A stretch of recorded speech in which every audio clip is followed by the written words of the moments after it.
2024, l'estiu més calorós de la història. Sabíem que vivíem a la dècada més calorosa dels últims 125.000 anys. Aquest estiu del 2024 és el que ha aconseguit la més alta temperatura mitjana global.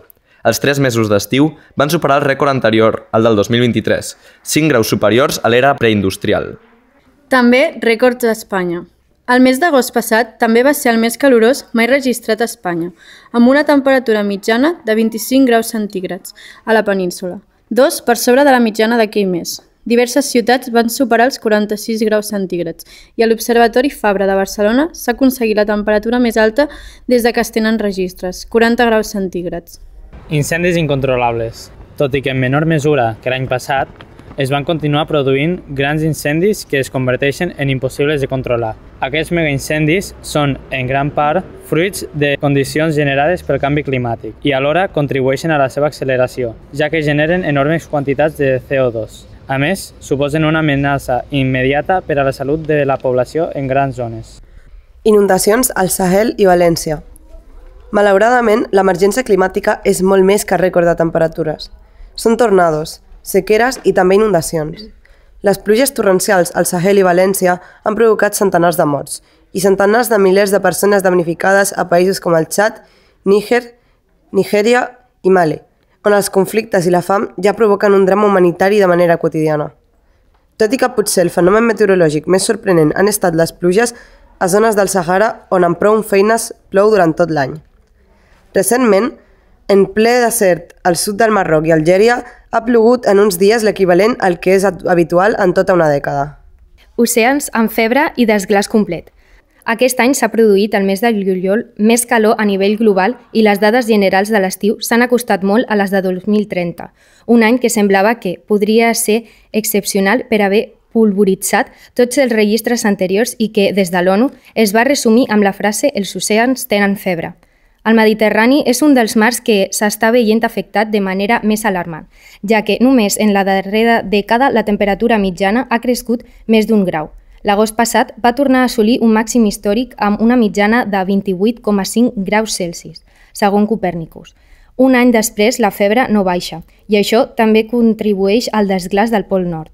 Segons un estudi publicat a Nature, a partir de 2030 el Pol Nord podria desaparèixer completament durant els mesos d'estius. Segons aquesta investigació, el gel àrtic ja s'haurà reduït un 12% cada dècada des de 1980.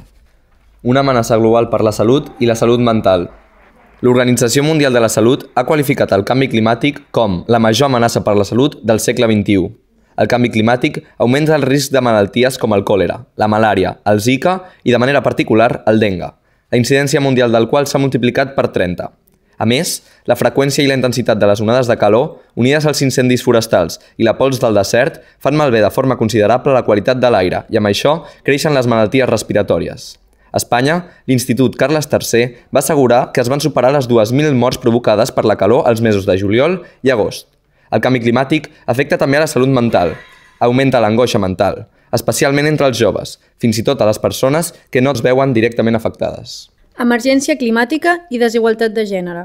Les dones són damnificades per l'emergència climàtica, en primer lloc perquè el canvi climàtic afecta més les poblacions pobres i 7 de cada 10 persones en situació de pobresa greu són precisament dones, segons dades de les Nacions Unides.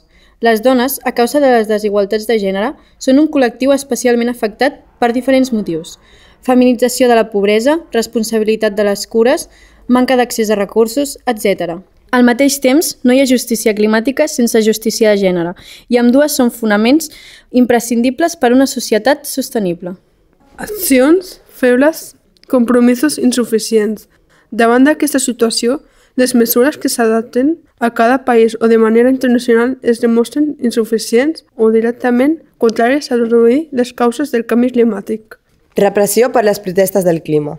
Un informe d'Amnistia Internacional publicat del juliol passat denunciava un patró de lleis repressives i pràctiques policials que suposaven una clara reculada en el dret de la protesta a Europa. Les autoritats de diferents països europeus no només han començat a anomenar ecoterroristes als activistes pel clima, sinó que han començat a aplicar-les legislació contra el terrorisme i la delinqüència organitzada. Així, el Regne Unit, Aquest juliol s'han imposat condemnes de prisió de 4 a 5 anys a 5 activistes ecologistes de la iniciativa Just Stop Oil per una protesta pacífica a una autopista. Alguna bona notícia, com l'entrada en vigor d'una nova legislació de la Unió Europea que exigeix a les grans empreses que identifiquin i tractin els efectes negatius de la seva operació en els drets humans i el medi ambient i que tots els estats membres hauran d'incorporar a la seva legislació nacional.